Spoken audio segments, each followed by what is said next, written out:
Hello, this is Mayor Chris Bolwage. Welcome to another edition of Our City. We are still doing the Zoom shows. Hopefully soon, with the relaxation of mask mandates, we'll be back to doing these shows in person. But a few locations that you can get and register a COVID-19 vaccine. First of all, ucnjvaccine.org for Kane University or the Peterstown Community Center. For the CVS pharmacy availability, cvs.com. Stop and Shop is stopandshop.com/COVID-vaccine. The Trinitas website is covidvaccine.nj.org. That's also ShopRite and other locations. Keep in mind, Trinitas is giving out the Pfizer vaccine, and also on May 20th, they will be giving it out to people 12 years and older. The City of Elizabeth Department of Health and Human Services and the county are offering testing. Let's not give up. We still need to test, even though the last 2 nights we had 8 one night and 5 the next night. The numbers are going down, but the testing continues Tuesdays and Thursdays, 3 to 7 p.m. at the X-Laven site, as well as Saturdays, 10 a.m. to 3 p.m., and the Sampson Center, Monday and Wednesdays from 5 p.m. to 8 p.m. An appointment is not necessary. Health insurance is not required, but if you do have health insurance, please bring the card. Drive-through testing is also available at Kane University, Mondays from 8 a.m. to 12 p.m., Thursdays from 8:30 to 12 p.m. You can book an appointment at ucnj.org/COVID-19 or call 908-214-7107. That's 908-214-7107. We are also continuing to follow social distance rules here in New Jersey, keeping 6 feet apart, wearing a mask, especially when you're indoors and also when you are with people who you know are not vaccinated. The rules are changing quickly, however, so personal responsibility is extremely important. If you have a child 12 and up who would like to get the vaccine, call us at 908-820-4250 or the Public Information Office, 908-820-4124, and we'll help facilitate an appointment for anyone 12 years and up.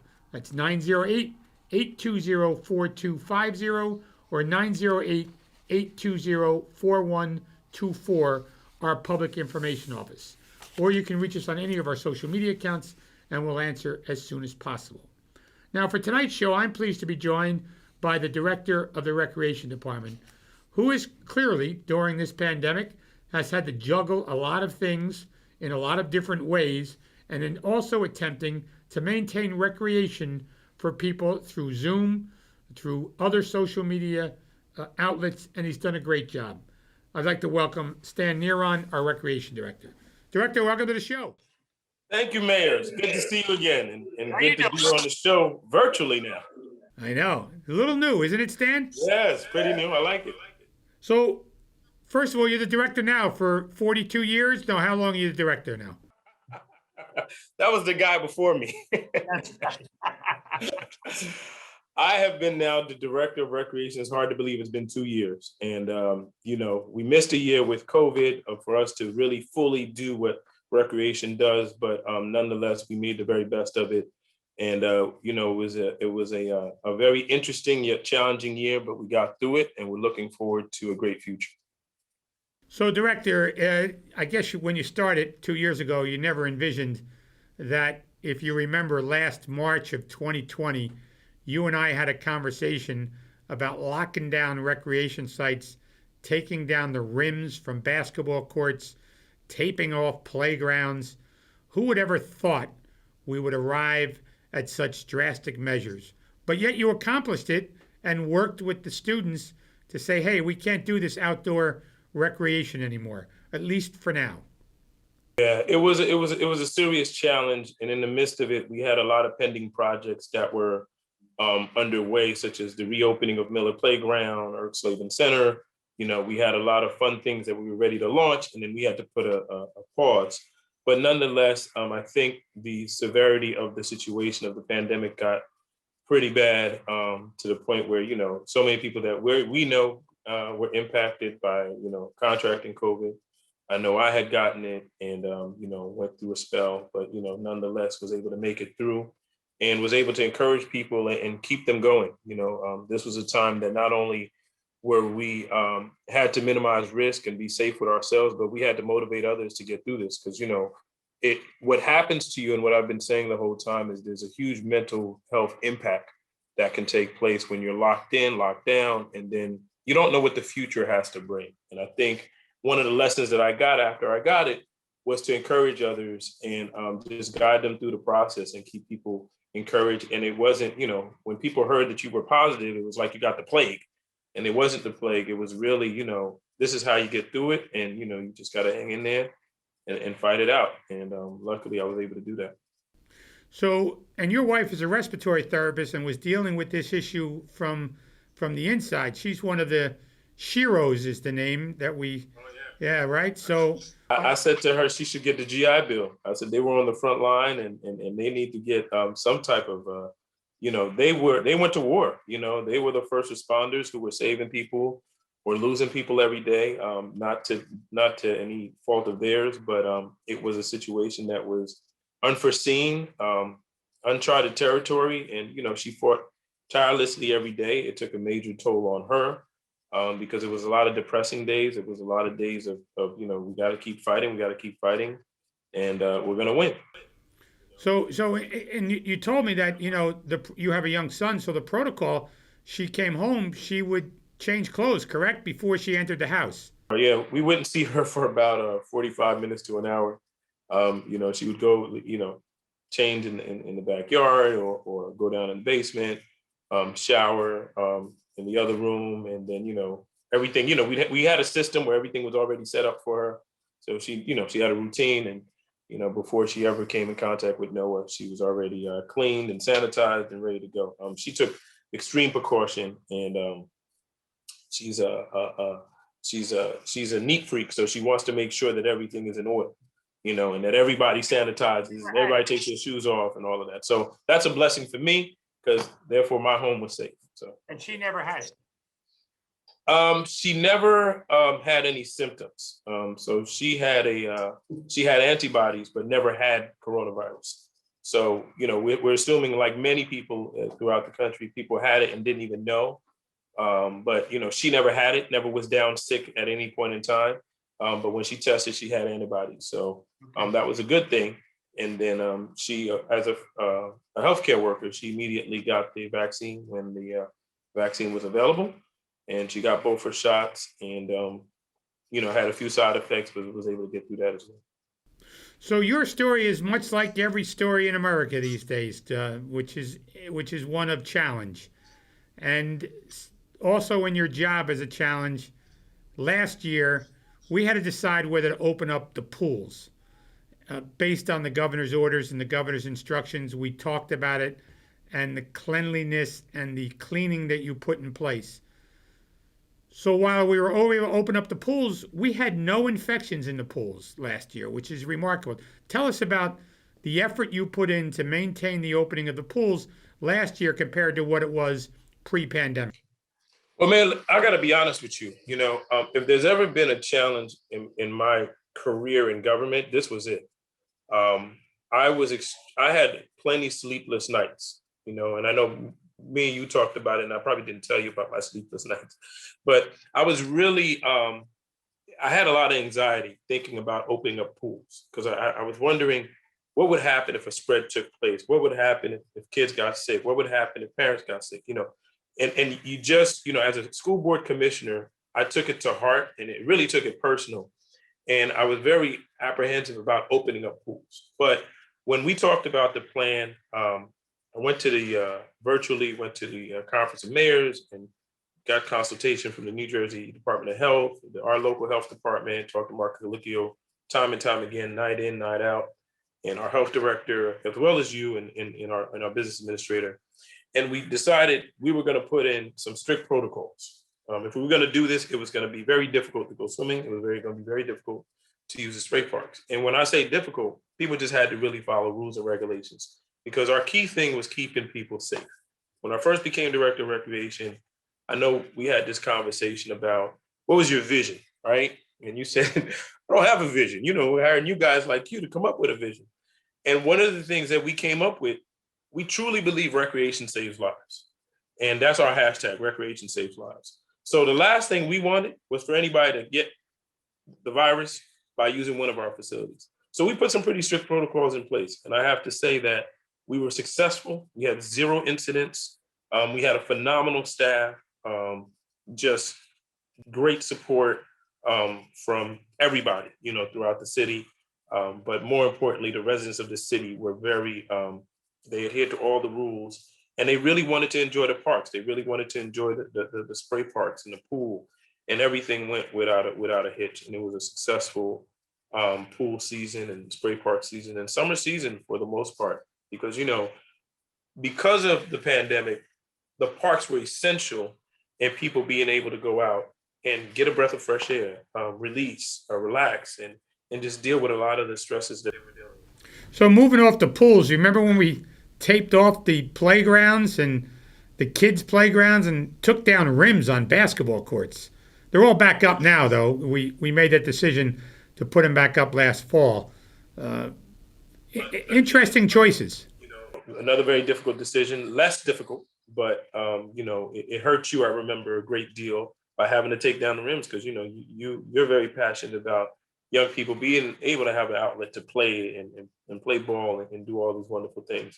But by June we were able to put the rims back up. We were able to, we're still to this very day still sanitizing playground equipment on a daily basis, making sure that all playground equipment stays safe and clean. And those are one of the major measures that we took. And it was a joy to see the tape come down. We had to go around and make sure kids weren't playing. Of course they tried, but our staff did a great job by minimizing the risk and minimizing the amount of activity that was going to take place. And in addition to that, we were able to put up some new rims throughout the city. And one of the parks was Mass Nicky, and we were able to do the only statewide basketball tournament for girls basketball this past summer. And they followed all the rules and regulations, got screened, got temperature checks, sanitized, cleaned, and did everything they needed to do. And again, that program went without a hitch. It's the No Boys Allowed basketball tournament, and it was an awesome program. That was just a great success down in the first ward at Mass Nicky Playground. Director, tell us about the summer hiring program. Under my predecessor, he started hiring kids for the summer. I know I was one of those kids right out of high school working at Canal Field back in the 70s. And we've continued that program to a greater extent here.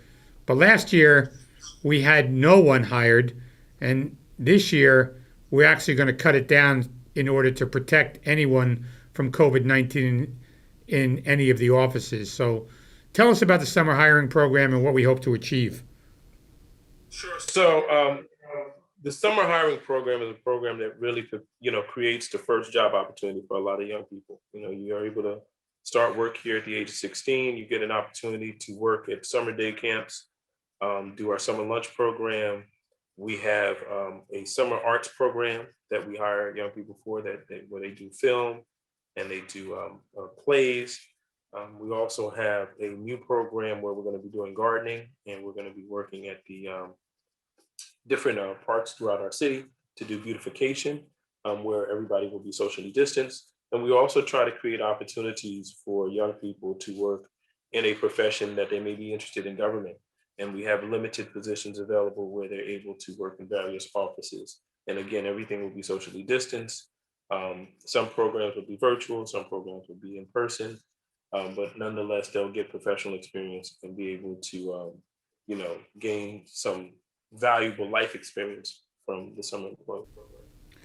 And throughout the pandemic, everything, including recreation centers and parks, were closed. Do you see us at full strength this summer regarding the parks, the recreation sites, and everything that we've had open? I don't think I can say that I see us at full strength. Obviously, we're at the beck and call of the government, the federal government and the state government.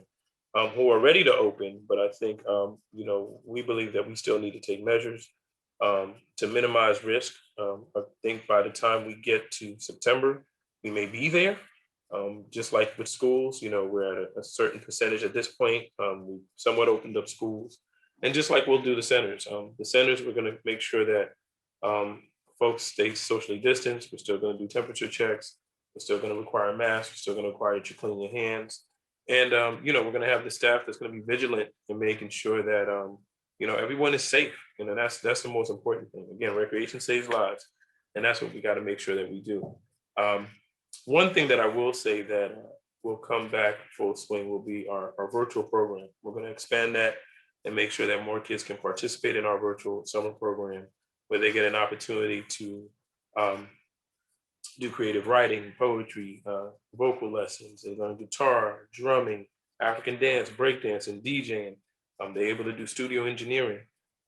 They learn to play the piano. I believe I mentioned that. So it's a awesome program, along with our tap, our jazz and flamenco classes have continued, and I think I mentioned ballet. Ballet has continued as well, and those programs will continue. They're not in person; they're virtual.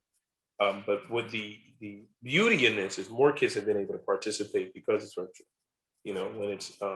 When you're restricted to a space like a dance studio, you can only accommodate but so many people. But on a Zoom format, you can accommodate so much more. So, director, tell me about the dance program because I asked you a couple of weeks ago, how we doing? Can we get the dance program back up? And you said it never left. We were doing it virtually. Yeah, which was pretty cool. I didn't know that until you informed me, which is really great that we did it all pandemic virtually. Michelle and Melissa. We have not skipped a beat since March. The staff has been phenomenal. Big shout out to Ms. Michelle Rodriguez, who is the coordinator. She has kept the program going. All the kids are in their rooms, in their living rooms, in their basements, in their attics, in their backyards. They are phenomenal, doing phenomenal dance. And that program has been, one of the key programs of the recreation program for many, many years. And I'm proud to say we've been able to keep it going, and even throughout the pandemic. It's something that I think the kids really, really appreciated, and they needed during this time because, with the stress of having to go virtual with schooling and not being able to be in touch with their friends, they had a family they could call, family and friends that they could refer to back online.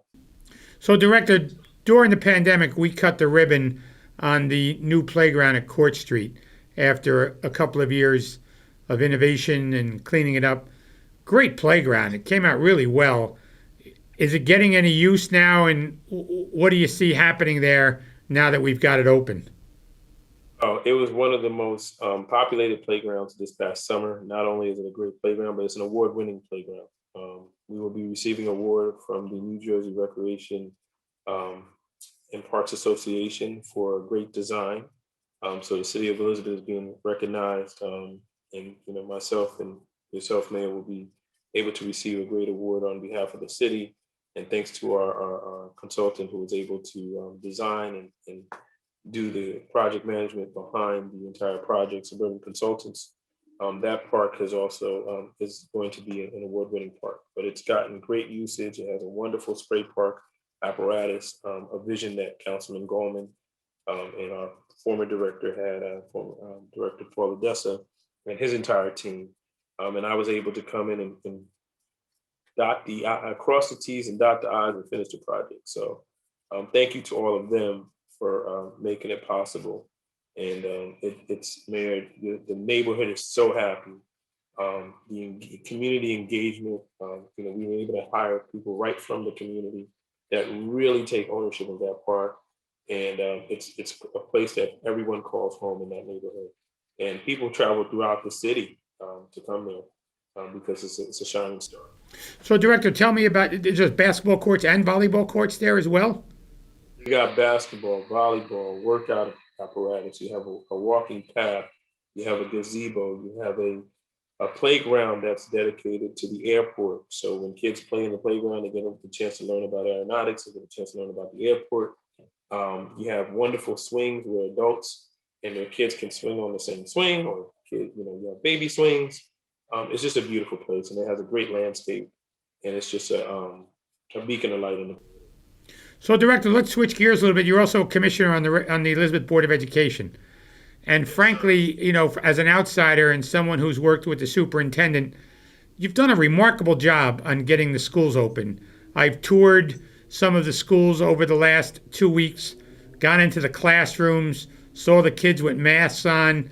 It's been a almost flawless rollout reopening schools. Tell us about the work and the combination of effort with the board and the superintendent on doing that.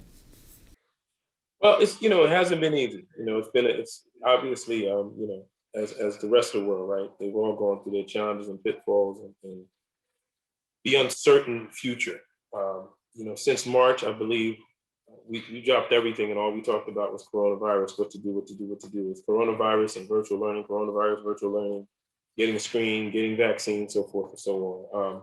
It's been an interesting journey, but nonetheless, I think we're victorious at the very end because we've been able to begin the reopening process and reestablish what a new normal will look like. And I think the fact that we opened up late spring prepares us for a very successful September and fall season.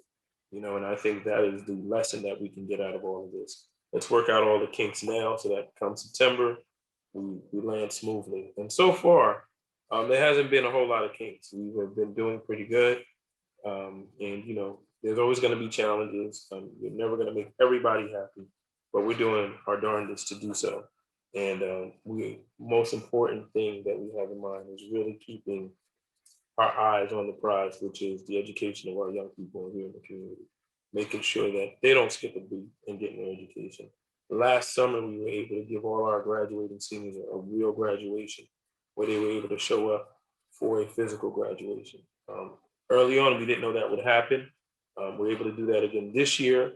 We're also able to provide a free prom for all our seniors, as well as free yearbooks, caps and gowns. And that's something that we felt was necessary to really,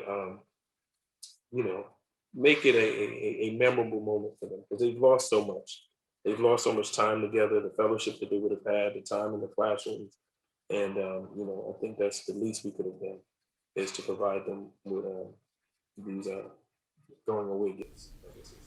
Yeah, I mean, I remember working with the superintendent 2 months ago on making sure that vaccines were available for the teachers and the support staff. And it's our goal to make sure everyone is vaccinated who are going to interact with the children in September. And as you know, the governor just came out and said there will be no virtual learning in September. Everyone has to come to school. And if teachers don't want to come teach, then they'll have to retire. Yeah, if you as a teacher, it's like a police officer, fireman, or anybody who's a first responder. I think when you're charged with the responsibility of educating our young people. It's a huge responsibility, and it's something that's essential that has to be done. Kids have to be educated, and times are not always going to be easy. It's going to be challenging, and I think our teachers are phenomenal. I think the teachers are extremely dedicated, and my hat goes off. My hat goes off to them for having been able to get through this entire pandemic, teaching virtually, dealing with all the adversity, all the challenges, all the foreseen roadblocks that came with virtual learning. The other challenge is now coming back to reopening, and I think you have so many more teachers who are so excited about coming back than those who don't want to come back or those who are apprehensive about coming back. I think everybody has a responsibility, and the responsibility is to minimize the risk, whatever that means to you. Whether it be that you take the vaccine, whether it be that you socially distance, whether it means you wear your mask or you keep washing your hands, which you should always do. But you have a great responsibility. And I think when teachers sign up to say, hey, I want to be a teacher, it's a huge responsibility. It doesn't come, it's not a smooth road. There are a lot of dips and roadblocks and cracks in the road that already exist with education, let alone a pandemic. had to hit our administration and our teachers. So my hat goes off to all our teachers, our administration who were able to get through this and who are still dedicated to get through it. We would not be here without you and our families and our kids. Thank you for all the great work that you're doing. Director, I want to thank you for taking the time to join us on the show. Hopefully, someday in a couple of months, we'll be able to do this together again. And I appreciate all of your work on the Elizabeth Board of Education, as do the students and the parents. Thank you. Thank you. For Director Stan Neron, I'm Chris Bolwage. We'll see you next week on another edition of Our City.